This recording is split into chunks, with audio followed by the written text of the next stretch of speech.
My name is Panayota Hulis, and I'm doing my persuasive speech on drinking and driving.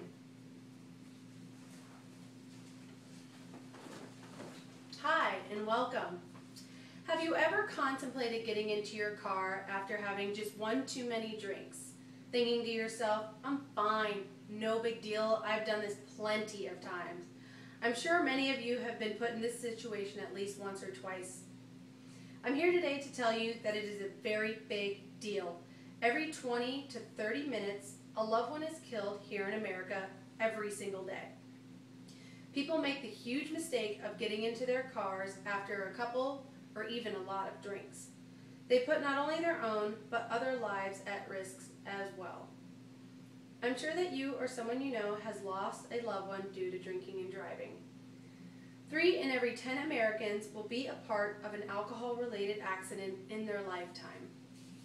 This is why it is so extremely important to get these facts out there and inform people the dangers of getting into their car while intoxicated, or even getting into the passenger seat while the driver has been drinking. Not only are you saving your own life, but others too. We have all been there. The weddings, the football game, the bachelorette party, or the birthday party. Whatever the occasion, alcohol is always around us more than you think. These events usually take place at nighttime, so most fatal crashes occur between midnight and 3 a.m. The deciding factor of when it is time to go home is when your judgment is usually impaired when you have been drinking. They get into their car, and 8 times out of 10, they will get pulled over and get a DUI, which stands for driving under the influence. If you blow past the legal limit of .08, then you are slapped with some shiny new bracelets and a free ride to jail to spend the night. Not exactly my idea of a fun night. Not to mention court dates and thousands of dollars in fines. And to top it all off, you get your license taken away. Ouch. Not only can you get a DUI, but you can get into an accident and seriously injure yourself or others. Alcohol impairs judgment, which leads to making wrong decisions. You could get away with it this time, but the next time could very easily be your last. Not only does it affect you, but it affects other families as well. I personally have lost a close friend due to drinking and driving, and it is the worst news that you could ever have to share with someone. Many people are killed every single day from drinking and driving accidents. And just in 2008 alone, there were over 31,000 fatalities just in the United States and just over 11,000 alcohol-related injuries. On average, there was a death every 48 minutes in America. That's just in the United States alone, people, not even the entire world.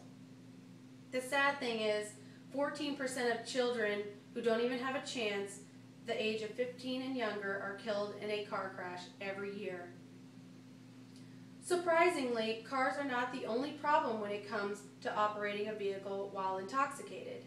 Motorcycles are also another big issue, along with boaters, who think they have plenty of room on the water to maneuver around if they've had a couple of drinks or a lot. Wrong. Even people on horses have been convicted of DUI while being intoxicated, and even bicycles too. You can get your license taken away for up to a whole year if you fall victim to this. So you might ask yourself, what can you do to prevent these things from happening to you and other drivers on the road? The solution is so simple, and many of us don't even take advantage of it.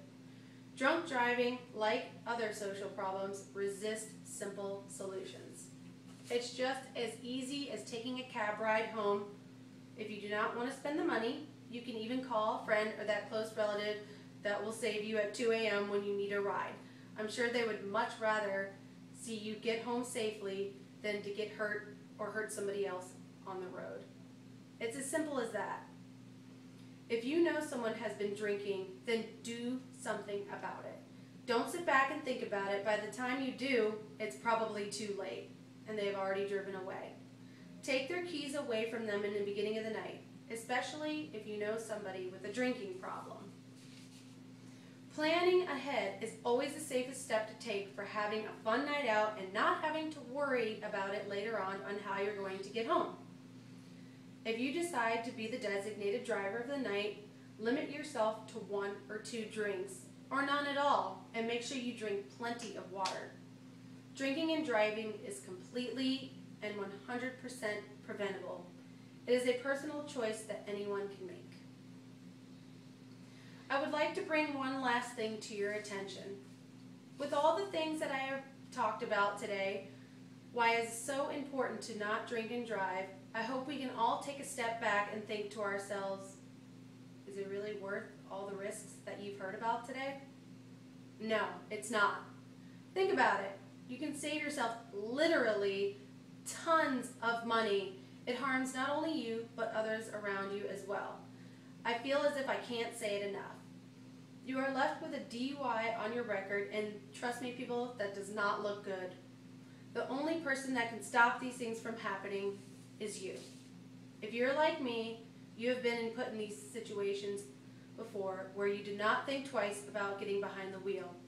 I realize it is not safe nor smart, and I hope you feel the same way as well. It is important that we continue to reach out and get this message across to as many people as we can. The more people that take a second to just lend their ears to this information, the more they sit back and think twice about getting into the car with someone who has been drinking and take their keys. This year alone, 10,839 people will die from this issue every 50 minutes. That's not even an entire hour. The next time you decide to take control of a vehicle after a long, fun night of drinking, you might want to consider these dangerous and deadly consequences before taking matters into your own hands. You might just save somebody's life. Thank you.